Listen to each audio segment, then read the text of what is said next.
of course, this would be how a company responds is with PR, with embracing like the language of social justice and psychological self-care. And we hear you. We're here for you. Milchick has taken over Cobel, Patricia Arquette's old job. And he says, Miss Cobel is no longer with this company. So Mark's like, where are the others? Where are Dylan, Irv, and Helly? And he says, they weren't fired. So Irv and Helly both successfully made contact with people on the outside. And Dylan's outie learned what happened after that. And he says, so the four of you have achieved international fame. And then we see a newspaper with almost all of the text redacted in Sharpie. Yes. So this newspaper. And just the weirdest picture of the four of them on a float or something at like a parade. In a ticker tape parade, yes. Yeah. So Milchick says, like, you've become the face of severance reform. Apparently there's severance reform going on out there in the world. Notably, this episode doesn't go out into the real world. It is only down on the severed floor. Right. We feel, as an audience, very stuck there. Yeah. It's effective. And yeah, if any of this is true, we have no idea. So Milchick... We're in the dark. Milchick says he has regrets about how they were treated. He says, I locked you in a room like an animal, Mark. As an unsevered man, I'll carry that knowledge the rest of my life. You're the lucky one, Mark. You, half the time you're alive, won't know that happened to you. Like, just so empty. Perfect. At this point, I'm standing up and I'm like pumping my fist. And I'm like, yeah.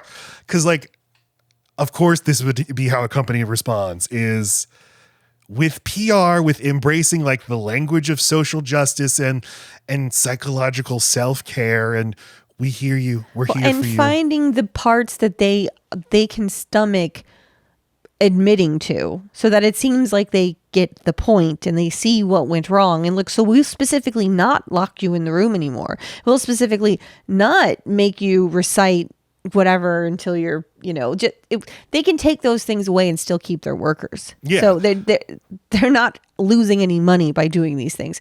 Also, one of the big things was how he locked them in. And then, sorry to jump ahead, but when Mark loses his temper and yells at Milchick, he takes his badge off of him and gives it to the other Mark and says, you're now in charge. And so Mark S., you're to stay here and report. Like he's like, okay, now you can't leave this office because now you're under the other Mark. So how is this different? You're going to get in trouble if you leave this office because you're no longer a person who can roam the halls. Right. So yeah, as an unsevered man, so even just saying that, like speaking the language of empathy, of as a cis man, right? Yeah. I'll carry that knowledge the rest of my life. But for the past 5 months, we've been asking how a sadist like Harmony Cobel could take root in Lone Wolf, bad apple. And what that says about us. We also know that Miss Cobel was in your sister's home when you awoke there. We believe she developed an erotic fixation on you and had plans both to pursue you and your outie in what might be termed a throuple. And I like that Adam Scott just goes, what?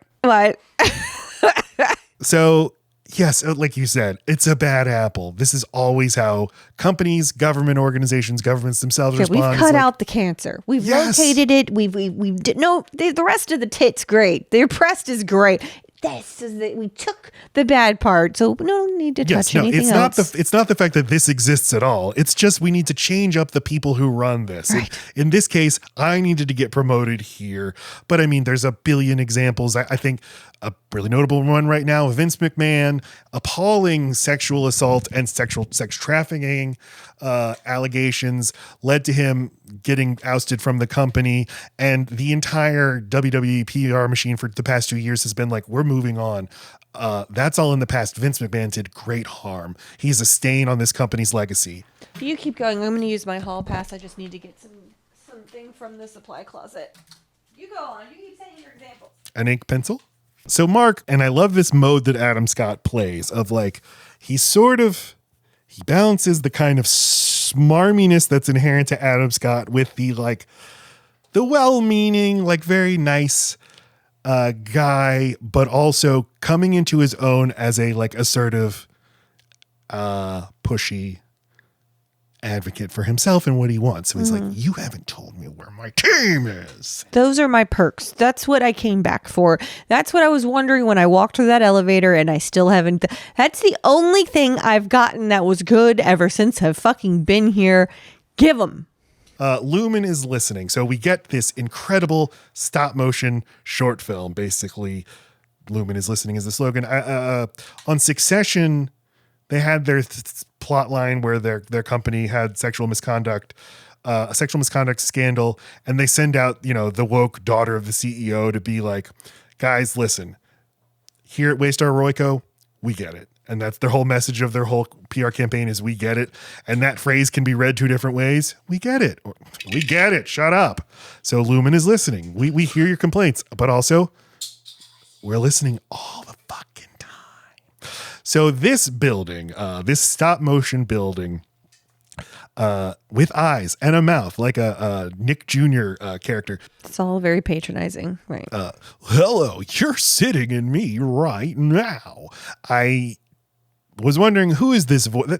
Is that Keanu Reeves? That's because it sounds like when they used to let him talk. Well, he doesn't talk that much in movies anymore.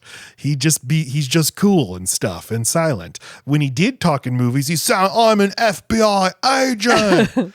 But he sounds like Duke Kaboom from Toy Story 4. He's uncredited, but I looked it up, and yes, this is Keanu Reeves doing the voice of Lumen, of the Lumen building. So he's like, this building's here for a long time. There's been a lot of changes, but one thing's always stayed the same. I've always loved my workers, both unsevered and severed floor and severed. So are we to think that this is the first Lumen building because they show it from like the 1800s? Yeah, I think this is like global headquarters because the town is called Kier. This has got to be, this is where it started. This is the Hershey, Pennsylvania. So it's just this building and has one of the premier workspaces of the 206 companies in which Lumen operates. Then we see a stop motion guy running through the halls, and then the wall says, "Hey, no running in my halls." He's like, "No, run!" He's fucking scary, yeah. and it's meant to be scary. And the guy gulps, and then the wall says, "That tickles." And then Irving laughs. Yes, but right here, it's even in the video they have to be like, "But we're still going to torment you by making you think we're going to." Whatever the wall would do. We're just keeping you unstable. You don't know if we're serious or not. Exactly. All of this is about keeping you totally unstabilized. Right. What makes a building truly happy? This question came to light when 4 MDR workers, dissatisfied with their severed lives, conspired to mount what Lumen historians will forever call the Macro-Dat Uprising. Under my nose, under my literal nose unfolded a human drama, a drama of danger and intrigue. And now we see the animated versions of each of the 4 heroes. And now here's some more mindfuckery because they show things that are not true. They show all of them in there figuring shit out. And I guess they were all in there at one time, but it makes it look like they figured it all out together but that was Dylan that did that part. And then they show Irv saying something he didn't say exactly the way he said it, and then a dance routine. So it's like they're intentionally letting, like, look, we're showing you what happened, but we're making it more theatrical. So then by the time they get to this like kiss that happens between Mark and Helly, where they're totally freaking, like letting that cat out of the bag, that was theirs to know and to keep to themselves. But neither Helly nor Mark admit to it. So they could, if they wanted, they could just be like, it was like the dance sequence. They're just adding, they're putting in padding to help them keep things from each other. Like it's, I don't know. It's like they're giving them opportunities to be dishonest with each other. The animation says like, so this uprising yielded bounteous reforms, tasty new snacks, a fun, playful mirror room. And salsa. So it's like, listen, it's a fun workplace now. And like, if you want to go have sex in the break room, you can. That's sort of the implication. Because the employer's like, who gives a shit? Just make quota. Go fuck like rabbits. And the building's like, it's funny. It took the quiet courage of 4 MDR heroes to show me who I really am. And I thank here for them. And so we see the 4 stop motion guys, heroes, waving happily at the entranceway to the building. And like, okay, this is beautiful. So Lumen has completely co-opted, completely assimilated these 4 and their rebellion into the message, the branding, and the history of the company, and saying like, it's a good thing this happened. They showed us what we've made some mistakes. We've had some hiccups by bringing them in and making it look like they totally sign off on all of this. Right. Their message is entirely neutered. It's neutered forever. And whether it's, AOC working in the Democratic Party, Bernie Sanders going mindlessly along with whatever Joe Biden wants. You can't work in the system. If you go into the system, you won't change it. You're just going to get co-opted and you will lose your power. This is just, it's such brilliantly observed ways that companies do PR. And I just want to neuter the rebellious ones. Yeah. And you can dress up. Even worse, it neuters the people who break through, because you don't have the money or the funds or the microphone to like keep. All you could do is blow your whistle. Whistleblowers can only usually hope for that moment. It's the money behind the company that can swarm to like cover and make that whistleblowing something other than what the blower intended it to be. That is, you're going up against money that you can't even fathom. And to continually, if you want to be Edward Snowden and live in exile the rest of your life, you can do that and be miserable. Or, the company fall in line, bitch, can say like, hey, we hear you. And what we'd love to do is give you an annual salary of $10 million to come advise us on how to be better. Now, to the rest of the world, it's like, oh, even he signs off on it now, so they must be okay.